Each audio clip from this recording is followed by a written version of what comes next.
बिस्मिल्लाहिर्रहमानिर्रहीम। TSS में खुशामदीद।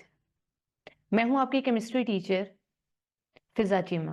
बेटा, हमने सेकेंड ईयर केमिस्ट्री का चैप्टर 7 स्टार्ट किया हुआ है, जिसका नाम है fundamental principles of organic chemistry. बेटे, हमारा आज का टॉपिक मोस्ट इंटरेस्टिंग टॉपिक है।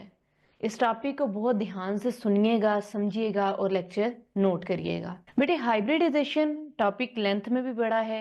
इसमें हमने इसकी 3 टाइप्स डिस्कस करनी है, तो लिहाजा ये एक लेक्चर में कवर नहीं होगा। बेटे, हाइब्रिडाइजेशन आपने फर्स्ट ईयर चैप्टर 6 में डिटेल में डिस्कस की है, इसे डिटेल में पढ़ा है।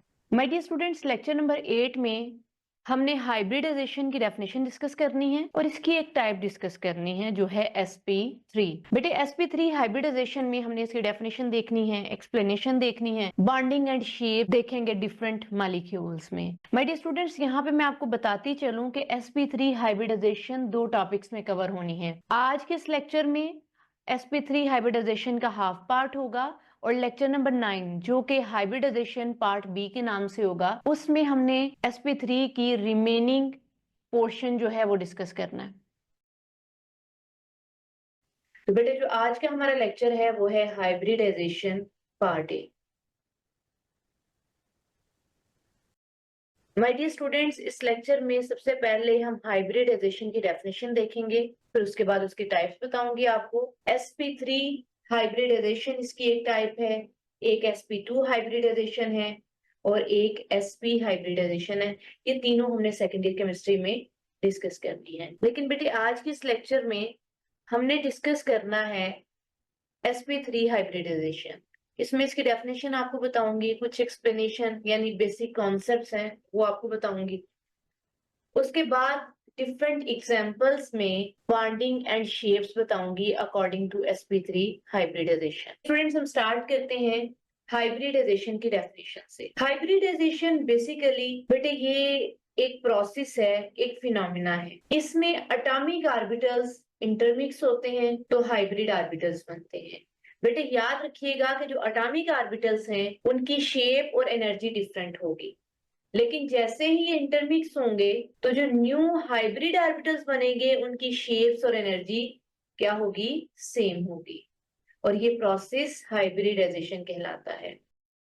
एटॉमिक ऑर्बिटल्स जिनकी एनर्जी और शेप्स डिफरेंट हो, जब वो इंटरमिक्स होते हैं तो बेटे इंटरमिक्स होने के बाद वो हाइब्रिड ऑर्बिटल्स बनाते हैं और हाइब्रिड ऑर्बिटल्स की शेप्स और एनर्जी सेम होती है। ये बेसिक कॉन्सेप्ट है, याद रखना। एटॉमिक ऑर्बिटल्स की शेप्स और एनर्जी डिफरेंट होती है, लेकिन इंटरमिक्स होने के बाद जो न्यू हाइब्रिड ऑर्बिटल्स बनते हैं उनकी शेप्स और एनर्जी क्या होती है? सेम होती है। ये बात याद रखनी है आपने। बेटे, टाइप्स ऑफ हाइब्रिडाइजेशन की अगर हम बात करते हैं, हमारे डियर स्टूडेंट्स, इसकी पहली टाइप है sp3 हाइब्रिडाइजेशन। सेकेंड टाइप हमने डिस्कस करनी है sp2 हाइब्रिडाइजेशन। थर्ड टाइप हमने डिस्कस करनी है sp hybridization. My dear students, आज का हमारा टॉपिक है sp3 हाइब्रिडाइजेशन। पेपर में शॉर्ट क्वेश्चन भी आ जाता होता है, डिफाइन sp3 हाइब्रिडाइजेशन। तो अभी मैं आपको जो डेफिनेशन पढ़ाने लगी हूँ वो आपने लिखनी है। sp3 हाइब्रिडाइजेशन, बेटे नाम से जाहिर है कि एक s और 3 p, बेटे ये इंटरमिक्स होंगे तो न्यू हाइब्रिड ऑर्बिटल्स बनेंगे और उन सारे हाइब्रिड ऑर्बिटल्स के नाम सेम होंगे, उनकी एनर्जी भी सेम होगी और उनकी शेप भी सेम होगी। ये हमारे पास एटॉमिक ऑर्बिटल्स हैं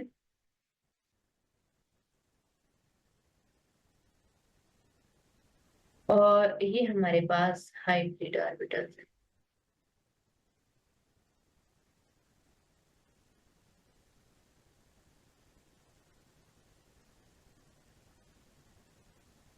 माय डियर स्टूडेंट्स, हम स्टार्ट करने लगे हैं sp3 हाइब्रिडाइजेशन और पेपर में शॉर्ट क्वेश्चन भी आ जाता होता है, डिफाइन sp3 हाइब्रिडाइजेशन। बेटे नाम से जाहिर है कि एक s और 3 p इंटरमिक्स होंगे।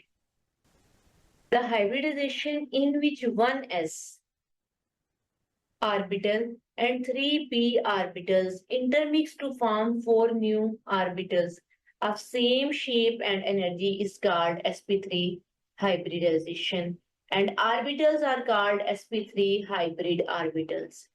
My dear students, मैंने अभी आपको ये बताया कि एक एस और तीन पी ऑर्बिटल्स इंटरमिक्स होंगे। बेटे एस और तीन पी ये अटॉमिक ऑर्बिटल्स हैं। अटॉमिक को मैं ए से लिख रही हूं और ऑर्बिटल को ओ से, तो ये अटॉमिक ऑर्बिटल्स हैं।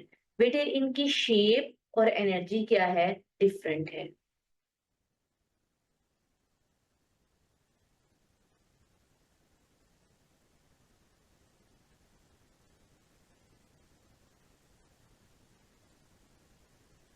Different shapes and my dear students, इनकी शेप्स और एनर्जी क्या है, डिफरेंट है।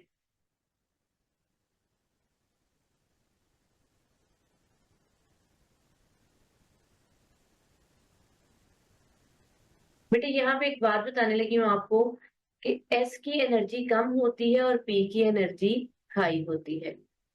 ये पॉइंट बहुत अहम है।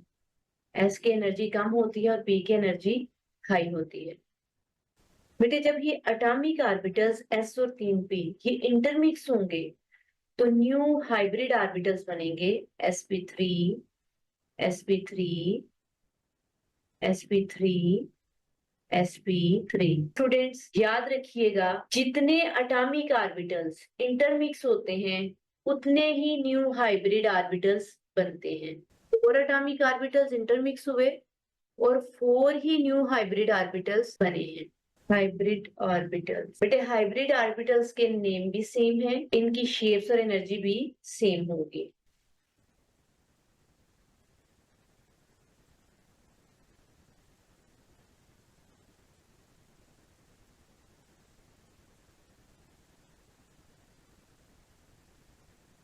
माय डियर स्टूडेंट्स, जब पेपर में शॉर्ट क्वेश्चन आएगा डिफाइन sp3 हाइब्रिडाइजेशन, तो बेटे आप sp3 हाइब्रिडाइजेशन की डेफिनेशन लिख सकते हैं।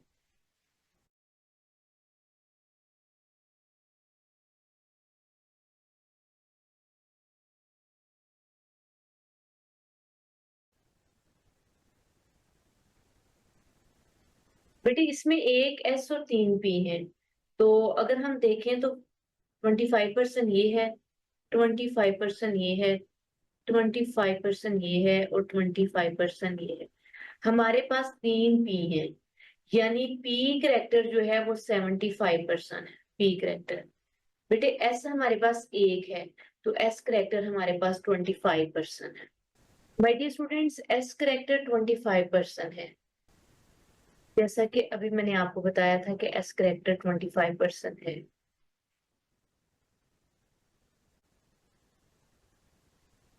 बेटे पी करेक्टर हमारे पास 75% है। माय डियर स्टूडेंट्स, जब ऑर्बिटल्स खुद को sp3 हाइब्रिडाइजेशन में अरेंज करते हैं तो उनकी शेप रेगुलर टेट्राहेड्रॉन होती है और उनमें एंगल होता है 109.5। बेटे हमने डिफरेंट एग्जांपल्स डिस्कस करनी है। हम इसमें मीथेन एग्जांपल भी डिस्कस करेंगे, इथेन एग्जांपल भी डिस्कस करेंगे। आपके चैप्टर की एक्सरसाइज में क्लोरोमीथेन की भी एग्जांपल दी गई है। माय डियर स्टूडेंट्स, हमने क्लोरोमीथेन को भी according to sp3 hybridisation discuss करना है। बेटे सबसे पहले जो एग्जांपल हमने डिस्कस करनी है वो है bonding and shape of methane. My dear students, हम पहले एग्जांपल डिस्कस करने लगे हैं sp3 हाइब्रिडाइजेशन की, मीथेन। बेटे मीथेन जो है उसमें एक कार्बन और 4 हाइड्रोजन एटम्स होते हैं। माय डियर स्टूडेंट्स, आप मीथेन गैस को सुई गैस भी कह सकते हैं, नेचुरल गैस भी कह सकते हैं,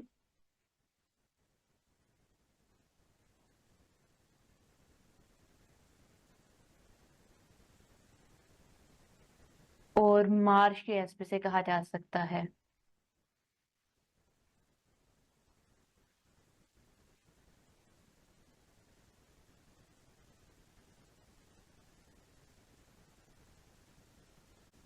माय डियर स्टूडेंट्स, अगर हम स्पेक्ट्रोस्कोपिक एनालिसिस की बात करें तो स्पेक्ट्रोस्कोपिक एनालिसिस से हमें पता चलता है कि मीथेन में जो कार्बन मौजूद है, ये कार्बन 4 बॉन्ड बनाती है 4 हाइड्रोजन एटम्स के साथ।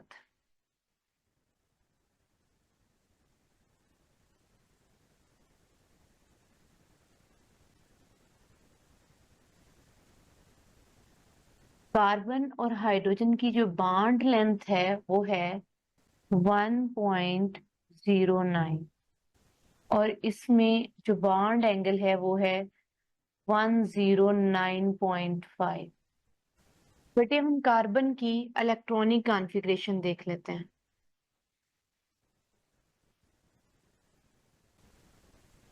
बेटे कार्बन का एटॉमिक नंबर 6 है और इसकी इलेक्ट्रॉनिक कॉन्फ़िगरेशन होती है 1s2 2s2 2px1 2py1 और 2pz0। बेटे ये जो इलेक्ट्रॉनिक कॉन्फ़िगरेशन मैंने लिखी है ये ग्राउंड स्टेट इलेक्ट्रॉनिक कॉन्फ़िगरेशन है। जैसे ही कार्बन को एनर्जी मिलती है, कार्बन एनर्जी को एब्जॉर्ब करता है। बेसिकली एनर्जी जो है 2s ऑर्बिटल ने एब्जॉर्ब करनी है, ये एनर्जी एब्जॉर्ब करेगा तो इसका एक इलेक्ट्रॉन 2pz में चला जाएगा। 2px 2py इनमें पहले इलेक्ट्रॉन मौजूद था, 2s का एक electron. My dear students 2px और 2py यहाँ पे एक एक इलेक्ट्रॉन ऑलरेडी मौजूद था। 2s में 2 इलेक्ट्रॉन्स थे और जैसे ही कार्बन के 2s ने एनर्जी को एब्जॉर्ब किया तो यहाँ से एक इलेक्ट्रॉन जंप करके 2pz में चला जाएगा। इस तरह से कार्बन के 4 ऑर्बिटल्स में एक एक इलेक्ट्रॉन हो जाएगा। माय डियर स्टूडेंट्स, अगर हम कार्बन की ग्राउंड स्टेट इलेक्ट्रॉनिक कॉन्फ़िगरेशन को देखें तो यहाँ पे 2px में एक इलेक्ट्रॉन मौजूद है और 2py में एक इलेक्ट्रॉन मौजूद है। तो इससे हमें ये पता चलता है कि कार्बन डाइवेलेंट है।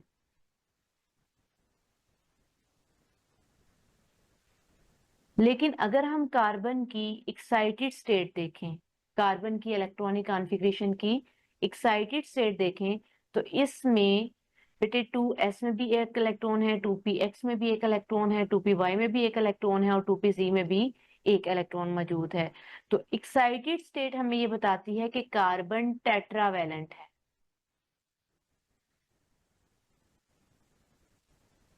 यानी कार्बन ने 4 बॉन्ड बनाने हैं। तो आप यहाँ पे देख भी सकते हैं कि कार्बन ने 4 हाइड्रोजन के साथ 4 बॉन्ड बनाए हुए हैं।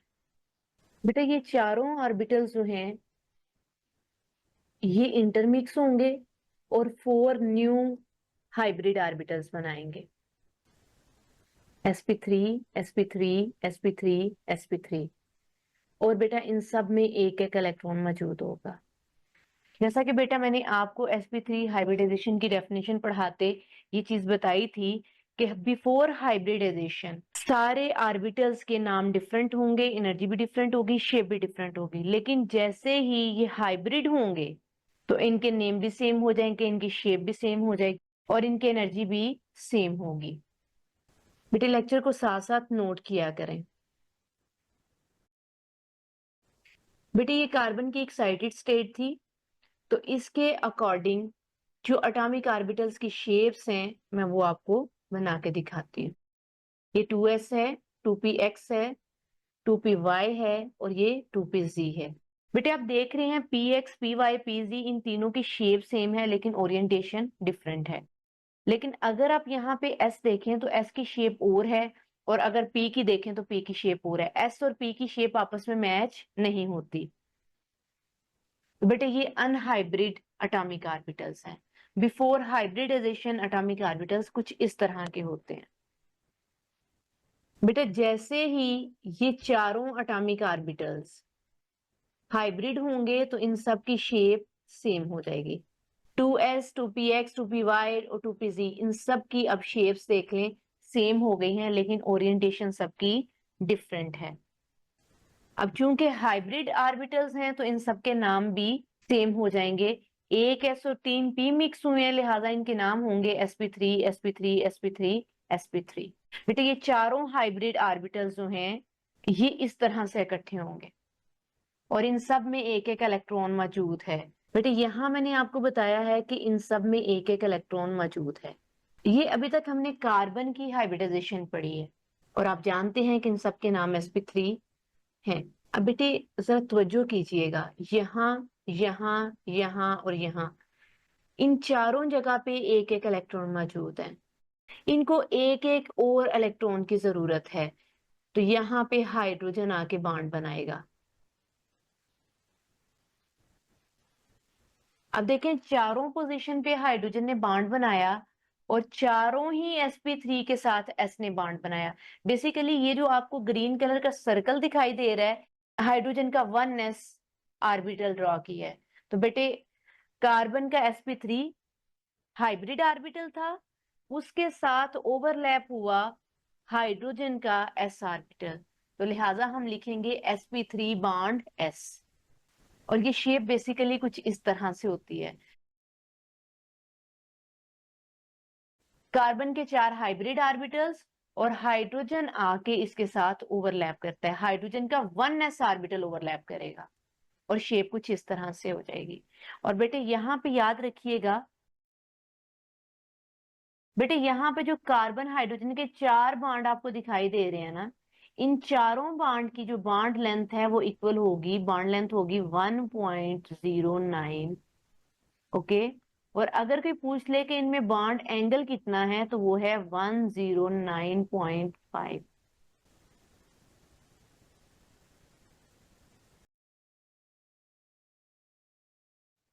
सबसे पहले मैंने आपको हाइब्रिडाइजेशन की डेफिनेशन बताई। इसमें मैंने आपको ये बताया कि एटॉमिक ऑर्बिटल्स इंटरमिक्स होते हैं तो न्यू हाइब्रिड ऑर्बिटल्स बनते हैं। जितने एटॉमिक ऑर्बिटल्स मिक्स होंगे उतने ही हाइब्रिड ऑर्बिटल्स बनेंगे। इसके बाद मैंने आपको बताया कि हाइब्रिडाइजेशन की 3 टाइप्स हैं हमारे सिलेबस में, लेकिन आज के इस लेक्चर में सिर्फ sp3 हाइब्रिडाइजेशन बताई। बेटे sp3 हाइब्रिडाइजेशन में मैंने आपको बताया कि s एक है और 3 p, sp3 हाइब्रिडाइजेशन। तो इससे हमें ये पता चला कि s करेक्टर sp3 में 25% है और p करेक्टर 75% है। बेटे जो sp3 हाइब्रिडाइजेशन है उसमें हमें जो मॉलिक्यूल की शेप मिलती है वो रेगुलर टेट्राहेड्रॉन होती है। बेटे एंगल होगा 109.5 और इसमें डिफरेंट एग्जांपल्स हमने डिस्कस करनी है। माय डियर स्टूडेंट्स, आज के लेक्चर में हमने सिर्फ मीथेन की एग्जांपल डिस्कस की है। लेक्चर नंबर 9 यानी हाइब्रिडाइजेशन पार्ट बी में हम इथेन भी डिस्कस करेंगे और साथ ही साथ हम क्लोरोमीथेन की एग्जांपल भी डिस्कस करेंगे। अल्लाह हाफिज।